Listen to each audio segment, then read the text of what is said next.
अस्सलामुअलैकुम वरहमतुल्लाहि वबरकातुहू। उम्मीद करता हूँ आप सब लोग खैरियत से होंगे। Welcome to HS home tutor. तो आज की इस वीडियो में हम स्टार्ट करने जा रहे हैं एक्सरसाइज 21.3। 21.2 हमने इससे पिछली वीडियो में कंप्लीट कर लिया। अगर आपने मेरी वो वीडियोस नहीं देखी हैं तो आपको डिस्क्रिप्शन में लिंक मिल जाएगा, आप वहां से जाकर देख सकते हैं। और इसके साथ साथ चैप्टर नंबर 17, चैप्टर 18, 19 और 20 चारों चैप्टर्स इससे पहले के कंप्लीट सॉल्व करवा चुका हूं। अगर मेरे चैनल पर न्यू है तो मेरे चैनल को सब्सक्राइब करें और वो वीडियोस भी जाकर वहां से देख सकते हैं। 21.3 जो है वो हमारी थर्ड टाइप। मैंने जैसा कि 21.1 में बताया था बेटा, चार तरह के हमारे पास फैक्टर्स होंगे जिनको हमने ब्रेक करके सॉल्व करना होगा पार्शियल फ्रैक्शंस में। सबसे पहला था नॉन रिपीटेड लीनियर फैक्टर, जिसपे हमने सॉल्व किया था सारा वो 21.1 में। उसके बाद 21.2 में हमने रिपीटेड लीनियर फैक्टर्स को सॉल्व किया था। तीसरी टाइप जो थी वो है नॉन रिपीटेड क्वाड्रेटिक फैक्टर्स। ये हमारी 21.3 में हमने जो सॉल्व करने वो है नॉन रिपीटेड क्वाड्रेटिक फैक्टर्स। और फिर जो चौथी टाइप है क्वाड्रेटिक फैक्टर्स वाली, रिपीटेड क्वाड्रेटिक फैक्टर्स वाली, वो हम 21.4 में करेंगे। अब यहां पर बोला क्या जा रहा है, नॉन रिपीटेड क्वाड्रेटिक फैक्टर्स। अब क्वाड्रेटिक फैक्टर्स के लिए सबसे पहले तो हमें यह पता होना चाहिए क्वाड्रेटिक इक्वेशन क्या होती है, जो कि हमने चैप्टर नंबर 20 कंप्लीट उस पे ही सॉल्व किया। क्वाड्रेटिक इक्वेशंस पे था उस chapter complete. Quadratic equation, quadratic equation होती क्या है? एक ऐसी इक्वेशन जिसकी डिग्री जो है वो 2 हो। अब डिग्री क्या होती है? इक्वेशन में जो वेरिएबल की हाईएस्ट पावर होती है उसको बोला जाता है इक्वेशन की डिग्री। तो मतलब कि एक ऐसी इक्वेशन जिसमें वेरिएबल की पावर जो हो वो हाईएस्ट पावर 2 हो, और सेकंड हमारे पास जो पावर होगी वो 1 होगी, और थर्ड जो है वो एक कांस्टेंट होगा। यहां पर एक्स स्क्वायर के साथ जो कांस्टेंट होगा वो होगा ए, और यहां पर होगा जो एक्स के साथ जो कांस्टेंट होगा उसको मैं बी का नाम दे रहा हूं। ये हमारे पास जनरल क्वाड्रेटिक इक्वेशन है। मतलब कि अब ये जो एक्सरसाइज है इसमें डिवाइड में हमारे पास मतलब कि डिनोमिनेटर में जो फैक्टर्स हमें गिवन होंगे वो इस तरह की फॉर्म होगी। अब इस तरह की फॉर्म मतलब मुझे इस तरह से इक्वेशन गिवन हो सकती है x square plus x plus 1। अब अगर पिछली एक्सरसाइजेस में मुझे इस तरह से फैक्टर्स गिवन थे तो मैं क्या कर रहा था, इनके फैक्टर्स ब्रेक करके, इनकी मिडिल टर्म ब्रेक करके, सिंप्लीफाई करके इनको लीनियर फैक्टर्स बना रहा था। पर यहां पर अब मुझे इसको ब्रेक करने की जरूरत नहीं है, क्योंकि अब मुझे पता है ये एक क्वाड्रेटिक इक्वेशन है, और क्वाड्रेटिक इक्वेशन के लिए हम यहाँ पर क्वाड्रेटिक फैक्टर से यूज कर रहे हैं। तो डायरेक्ट हम इस इक्वेशन वाला तरीकेकार इस्तेमाल करके उस सवाल को सॉल्व करेंगे। सवाल ये आया, हम इसको सॉल्व किस तरह से करेंगे, बेसिक इसका फॉर्मूला क्या होगा। तो मैं बेसिक फॉर्मूला बताने जा रहा हूं। यहां पर सबसे पहले मैं लिखता हूं आर ऑफ एक्स। ये हमारे पास एक रैशनल फंक्शन है जिसमें ऊपर न्यूमरेटर में गिवन है पी ऑफ एक्स और नीचे गिवन है Q of x. Is a rational function, ये एक रैशनल फंक्शन है। अब रैशनल फंक्शन हम इससे पहले पढ़ चुके हैं क्या होते हैं, जिसमें वेयर क्यू ऑफ एक्स जो है, Q of x is non repeated quadratic factor. ये क्यू ऑफ एक्स जो है नॉन रिपीटेड क्वाड्रेटिक फैक्टर है। तो इस तरह के अगर क्वेश्चन होंगे तो इसको सॉल्व करने का मेरे पास जनरल फॉर्मूला क्या होगा, P of x upon Q of x का। इसका जनरल फॉर्मूला मेरे पास होगा, जबकि क्यू ऑफ एक्स जो है वो एक क्वाड्रेटिक फैक्टर है, इस तरह की फॉर्म में गिवन है। तो जनरल फॉर्मूला मेरे पास होगा इसका a1x plus a2 divided by a1 x² plus b1 x plus c1 plus यहां पर आ जाएगा a3 x plus a4 divided by a2 x² plus b2 x plus c2, और इस तरह से ये फैक्टर्स हमारे चलते जाएंगे आगे। अब इस फॉर्मूले का मतलब क्या है? इस फॉर्मूले का मतलब है हमें यहाँ पर डिनोमिनेटर में फर्स्ट कर ले, मैं एक यहाँ पर एग्जांपल लिख लेता हूँ 3x plus 2 divided by x² plus 2, और यहाँ पर multiply by x² plus 2x plus 1। ये दोनों मुझे पता है एक क्वाड्रेटिक फैक्टर से। अब यहाँ पर ये x वाली टर्म मिसिंग है, पर यहाँ पर इस x वाली टर्म से हमारा काम नहीं है, क्योंकि हमने पॉलिनोमियल की डिग्री देखी x स्क्वायर है, मतलब कि ये क्वाड्रेटिक इक्वेशन है। इसमें ये x का जो कोफिशिएंट है वो क्या है, b है, और b की वैल्यू क्या है, 0 है। इस वजह से यहाँ पर ये x वाला फैक्टर जो है वो नहीं है, पर यहाँ पर ये एक क्वाड्रेटिक फैक्टर है। ये दोनों क्वाड्रेटिक फैक्टर्स हैं। तो इन क्वाड्रेटिक फैक्टर्स की मदद से मैं क्या करूंगा, इसको ब्रेक करूंगा इस तरह से। अब इस तरह से कैसे, यहां पर देखें, ये आ जाएगा a1x plus a2 divided by first factor मेरा क्या है, एक्स स्क्वायर प्लस 2, फिर आ जाएगा प्लस, यहां से ये फॉर्मूले के मुताबिक a3x plus a4 divided by, यहां पे फैक्टर क्या है, x square plus 2x plus 1। इस तरह से मैं यहाँ पर ये फैक्टर्स को ब्रेक करूंगा। अब इस फैक्टर्स को ब्रेक करके देखने से ही मुझे पता लग रहा है बेटा, यहाँ पर जो काम होगा पिछली एक्सरसाइज से थोड़ा सा बड़ा होगा। अब वो बड़ा क्यों होगा, पिछली एक्सरसाइज में हमारे पास जितने फैक्टर्स थे, हमारे पास सिर्फ ऊपर इतने कांस्टेंट होते थे, a1 और a2। अगर दो फैक्टर्स है तो a1 और a2, तीन है तो a1 a2 और a3, हमने तीन की वैल्यूज निकालनी थी। पर यहाँ पर अगर दो फैक्टर है तो हमने कितने कांस्टेंट्स की वैल्यू निकालनी है, a1 a2 a3 और a4, मतलब के चार कांस्टेंट्स की निकालनी है। तीन फैक्टर्स होंगे तो हमें 6 की निकालनी है। तो थोड़ी सी हमारी सिंप्लीफिकेशंस जो है पहले के मुकाबले थोड़ी बड़ी होंगी, पर हमारे सवाल जो है वो हम आसानी से सॉल्व कर लेंगे। जिस तरह से आप मेरी पिछली वीडियोस पे भी मेरे साथ देखते रहे और सीखते रहे, आसानी से हम इन सवालों को भी कर लेंगे सॉल्व। तो एक्सरसाइज क्वेश्चंस करते हैं।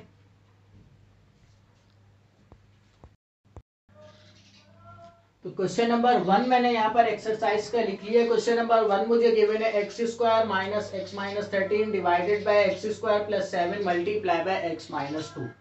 अब जब मैंने इस सवाल को देखा तो एक और नया सवाल जनरेट हो गया। वो नया सवाल क्या जनरेट हुआ, मैंने अभी बताया बेटा, हमारे पास जो फैक्टर्स होंगे वो क्वाड्रेटिक फैक्टर्स होंगे, उसमें उसकी जो डिग्री होगी वो हाईएस्ट डिग्री 2 होनी चाहिए। पर यहाँ पर ये तो एक लीनियर फैक्टर है, तो एक आ गया लीनियर फैक्टर, एक आ गया क्वाड्रेटिक फैक्टर।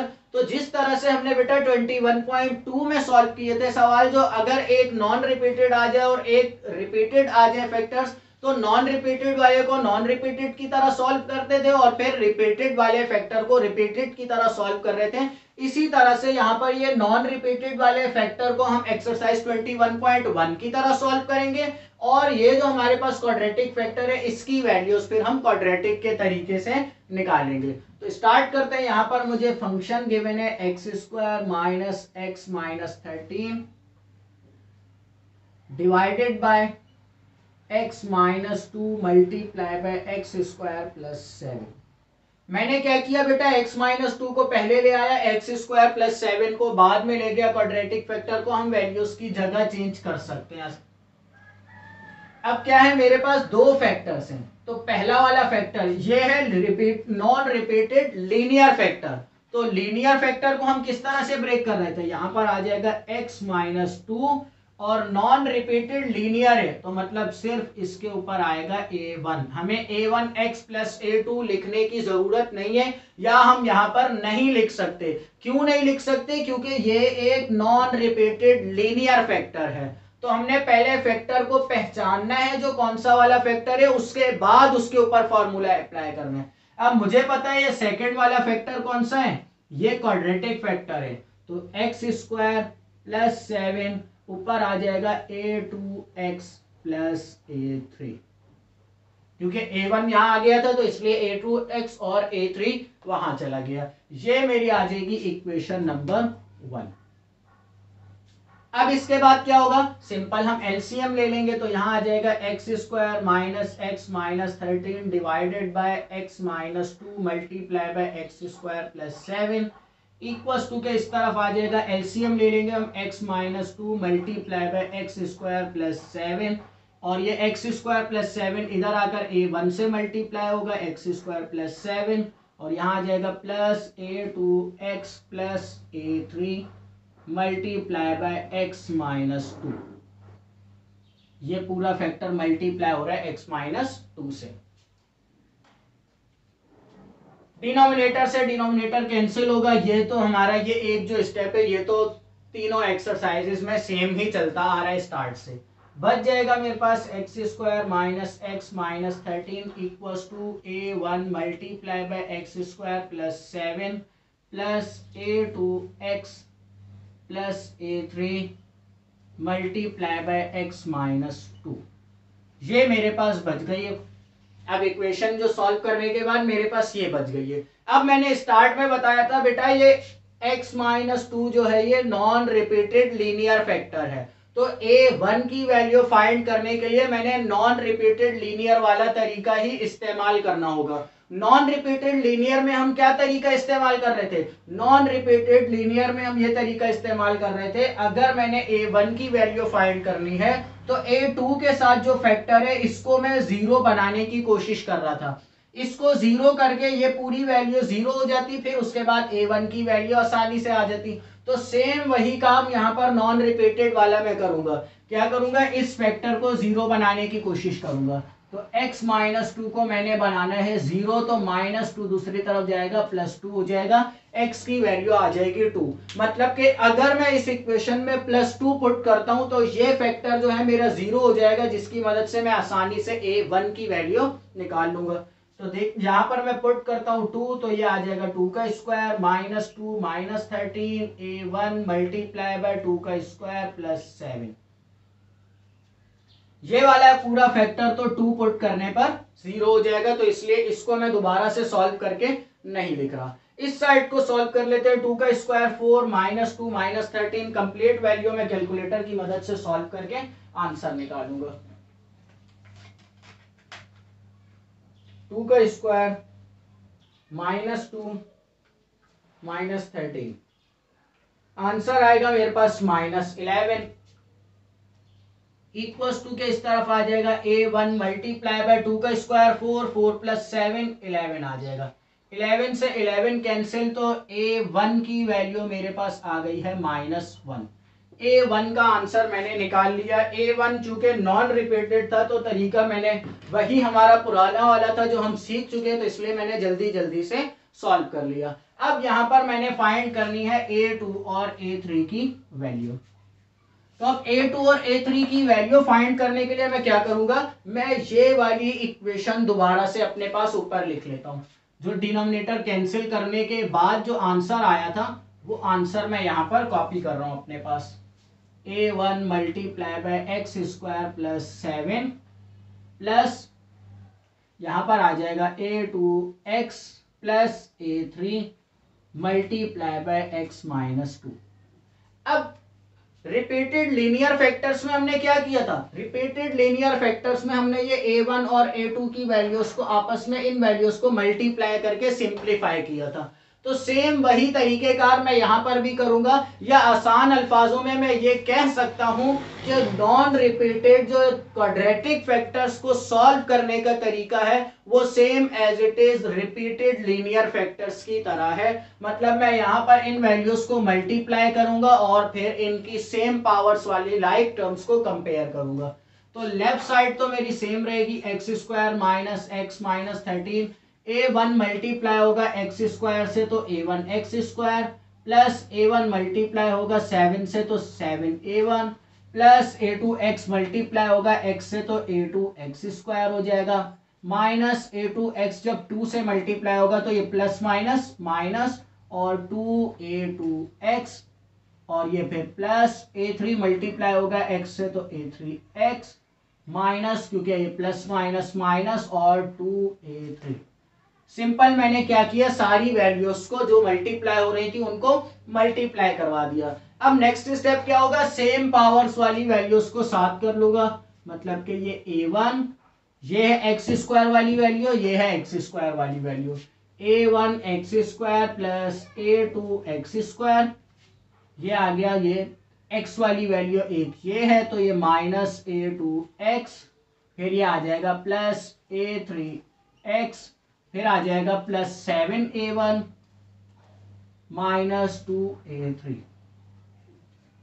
अब मैं क्या करूंगा, ये दोनों वैल्यूज एक्स स्क्वायर वाली है तो एक्स स्क्वायर कॉमन निकल आएगा यहां से, तो A1 plus A2 multiply by X square, यहां से x कॉमन निकलेगा तो ये आ जाएगा प्लस ये minus 2A2 plus A3 multiply by x, और ये लास्ट वाली वैल्यू सेम रहेगी।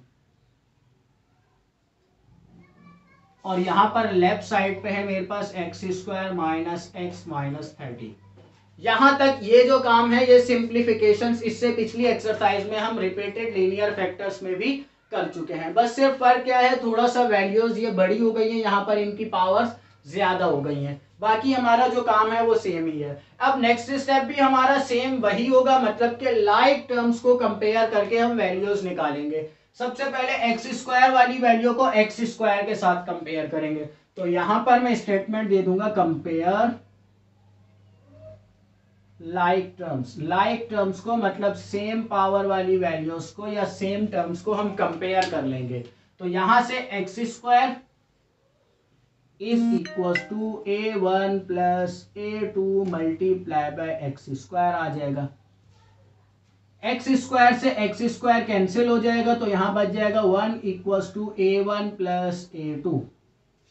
a1 की वैल्यू मैं अभी अभी निकाल चुका हूं, क्या है -1, तो a1 की जगह पर मैं -1 पुट कर लूंगा। तो ये -1 जब इस तरफ आएगा +1 होगा, तो 1 + 1 a2 की वैल्यू आ जाएगी मेरे पास 2। a2 का आंसर मैंने निकाल लिया है, a1 का भी मेरे पास आ चुका है। फाइनल आंसर मैंने जो निकालना है वो सिर्फ a3 का बच गया है। तो a3 का आंसर निकालने के लिए मेरे पास दो ऑप्शंस हैं। मैं इन कांस्टेंट्स को भी कंपेयर कर सकता हूं और x वाली वैल्यू को भी कंपेयर कर सकता हूं। जिसको भी कंपेयर करूं आंसर मेरे पास सेम ही आएगा। तो मैं कांस्टेंट्स को कंपेयर कर लूंगा।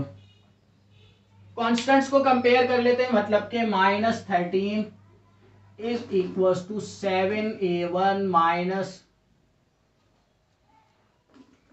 2a3। a1 का आंसर मैं पहले निकाल चुका हूं, ये रहा -1 है, तो ये -13 equal to 7 multiply by -1 minus 2a3। 7 1 जा 7, तो ये आ जाएगा -13 इक्वल टू -7 माइनस 2a3। -7 है, इधर माइनस हो रहा है, दूसरी तरफ जाएगा प्लस हो जाएगा, तो -13 plus 7 equal to -2a3। Minus plus -13 -7 -13 करेंगे हम, या 13 -7 करेंगे, तो हमारे पास आंसर आएगा 7। 13 में से हमने 7 माइनस किए तो आंसर आ जाएगा 6। पर बड़ी वैल्यू का माइनस का साइन है, तो इसलिए यहाँ पर माइनस आएगा, और ये -2a3। माइनस से माइनस कैंसिल, 2 1 जा 2, 2 3 जा 6, तो a3 का आंसर मेरे पास आ गया है 3। तो a1 a2 और a3 तीनों के आंसर्स मैंने निकाल लिए हैं। अब सिंपल इन तीनों आंसर्स को मैंने क्या करना है, इक्वेशन नंबर 1 में पुट कर लेना है। तो मैं ये साइड रफ कर रहा हूं यहां से।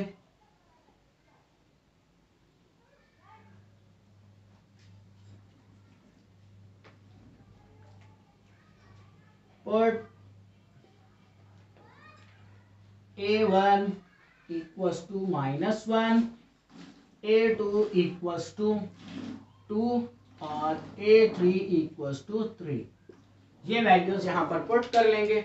लेफ्ट साइड तो है जो मेरी सेम रहेगी, X square minus X minus 13 divided by X minus 2 multiply by X square plus 7 equals to के इस तरफ a1 की जगह पर आ जाएगा -1 upon x minus 2 plus a2 की जगह आ जाएगा 2, तो 2 multiply by X plus a3 की जगह आ जाएगा 3 और divided by X square plus 7। ये जो हमारा स्टेप है ये पिछले वाले से थोड़ा सा डिफरेंट है। क्यों? क्योंकि पिछली एक्सरसाइज में हम सिंपल वैल्यूज पुट कर रहे थे, वही हमारा आंसर था। पर यहाँ पर ये देखें, ये a2 मल्टीप्लाई हो रहा है x के साथ, तो ये 2 मल्टीप्लाई बाय x हुआ, और फिर a3 प्लस हो रहा है, तो ये प्लस a3 आ गया। नेक्स्ट स्टेप मेरा क्या होगा, यहाँ पर मैं नीचे से ये साइड भी रब कर लेता हूं। नेक्स्ट स्टेप, अब ये वैल्यू नेगेटिव में है तो मैं उस तरफ ले जाऊंगा, पॉजिटिव में कर लूंगा, या ये बोल सकते हैं मैं सवाल की कंडीशन में ही दोबारा बना रहा हूं। तो ये x square minus X minus 13, तो ये आ जाएगा X square plus 7 multiply by X minus 2। यहाँ आ जाएगा इक्वल्स टू के 2x 2x plus 3 divided by X square plus 7 -1 upon x minus 2। ये मेरा फाइनल आंसर आ गया। सवाल में मुझे x माइनस 2 बाद में गिवन था, एक्स स्क्वायर प्लस 7 पहले गिवन था, तो इसलिए मैंने दोबारा से सवाल की तरह ही इस क्वेश्चन को बना दिया। तो क्वेश्चन नंबर 1 देखें, हमने बिल्कुल आसानी से सॉल्व कर लिया। सिंपल हमारा जो काम था वही था। करना क्या है, हमने सवाल में सबसे पहले फैक्टर को पहचानना है। वो फैक्टर कौन सा है, वो रिपीटेड फैक्टर है, वो नॉन रिपीटेड फैक्टर है, या वो लीनियर फैक्टर है, या वो क्वाड्रेटिक फैक्टर है। जब हम फैक्टर को पहचान लेंगे तो फिर सिंपल उस फैक्टर के जो फॉर्मूला है हमारे पास जनरल, उस फॉर्म में हम उस फैक्टर्स को ब्रेक कर लेंगे। जब ब्रेक कर लेंगे तो उसके बाद तो सिंपल सिंप्लीफिकेशन से सारी, और ये सिंप्लीफिकेशन हमारी पिछली एक्सरसाइज से सेम चलती आ रही हैं। नेक्स्ट क्वेश्चन कर लेते हैं।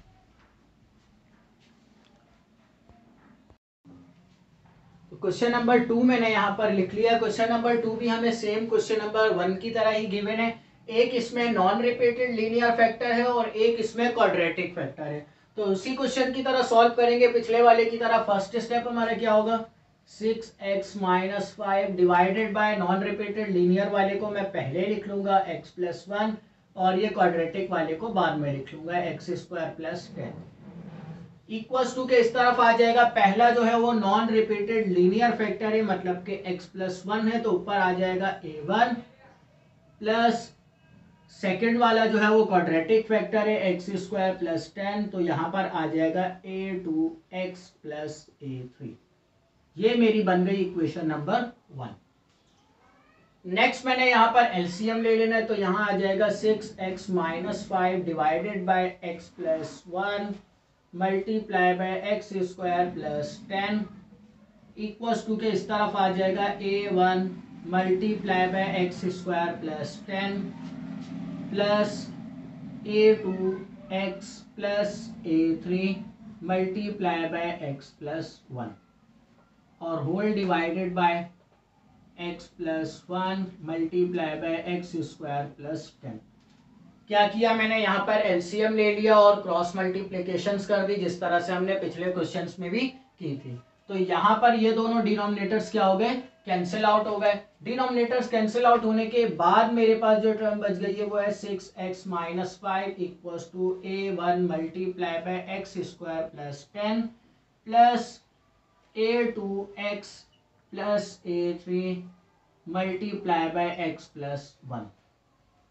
अब मैंने बताया था बेटा, ये फर्स्ट वाला फैक्टर जो है ये नॉन रिपीटेड लीनियर फैक्टर है, तो इसको हमने नॉन रिपीटेड लीनियर वाले तरीके से ही सॉल्व करना पड़ेगा। मतलब हम किस तरह से कर रहे थे, ये सेकंड वाले फैक्टर को हमने जीरो बनाना है, तो इसके साथ ये टर्म मल्टीप्लाई, और ये क्या फैक्टर है x प्लस 1, जीरो बनाना है तो x इक्वल्स टू माइनस 1, मतलब कि x की जगह पर अगर मैं माइनस 1 पुट करूंगा तो यहाँ पर ये फैक्टर जो है वो कंप्लीट जीरो हो जाएगा और मैं आसानी से फिर a1 की वैल्यू निकाल लूंगा। तो x की जगह पर मैं पूरी इक्वेशन में माइनस 1 पुट कर लूंगा। Minus 1 minus 5 equals to a1 multiply by minus 1 का स्क्वायर प्लस 10, और ये वाला पूरा फैक्टर जो है वो ये जीरो हो जाएगा।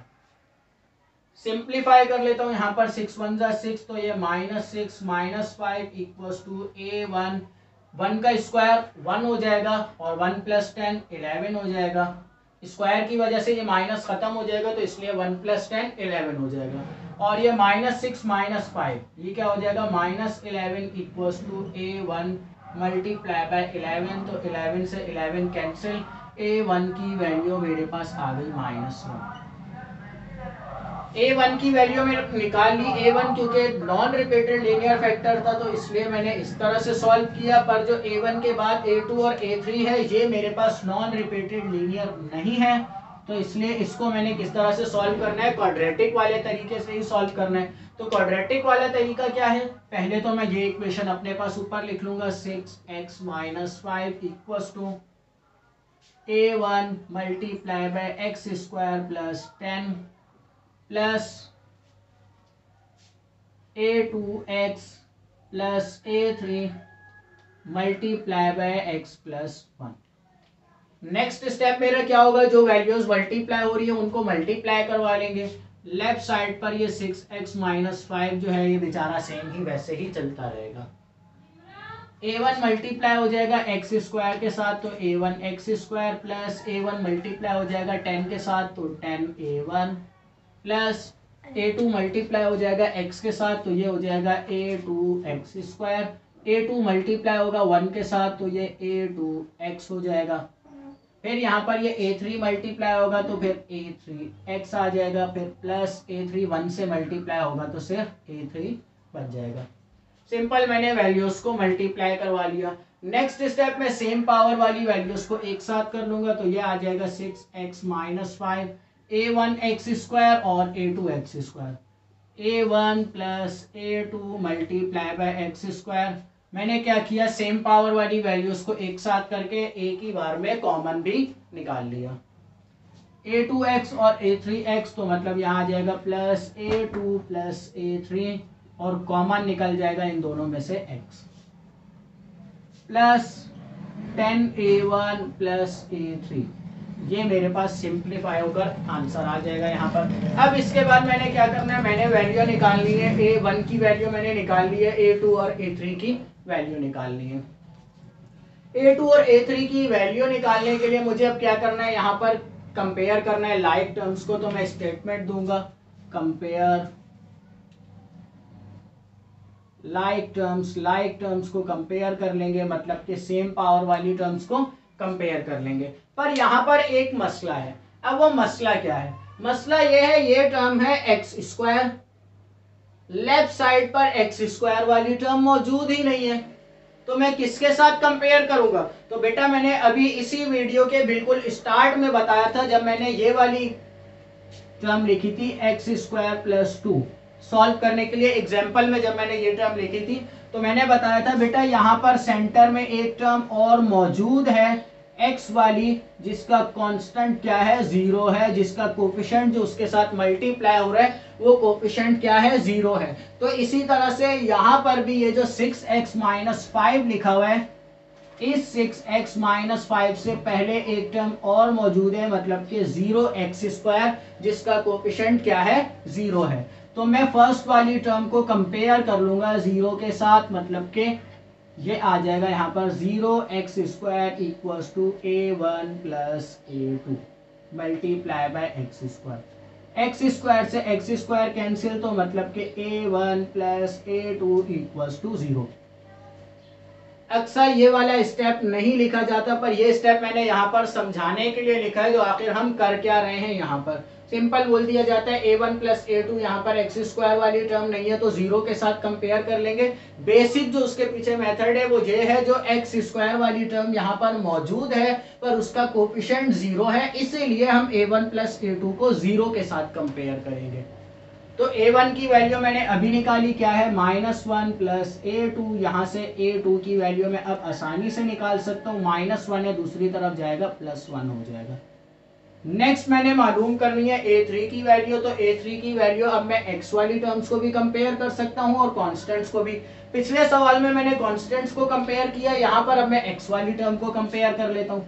तो 6x = a2 + a3 multiply bye x। तो x से x क्या हो जाएगा, कैंसिल हो जाएगा, यहाँ बच जाएगा 6 = a2 + a3। a2 की वैल्यू मैं निकाल चुका हूँ, 1 है, तो 6 = 1 + a3। 1 इस तरफ आएगा, माइनस होगा तो 6 - 1 a3 का आंसर आ जाएगा 5। तो सिंपल मैंने यहाँ पर a1, a2 और a3 की वैल्यूज निकाल ली है। तो फाइनल मैंने क्या करना है, अब a1, a2 और a3 की वैल्यूज को मैंने इक्वेशन नंबर 1 में पुट करना है। तो मैं ये जगह रब कर लेता हूँ।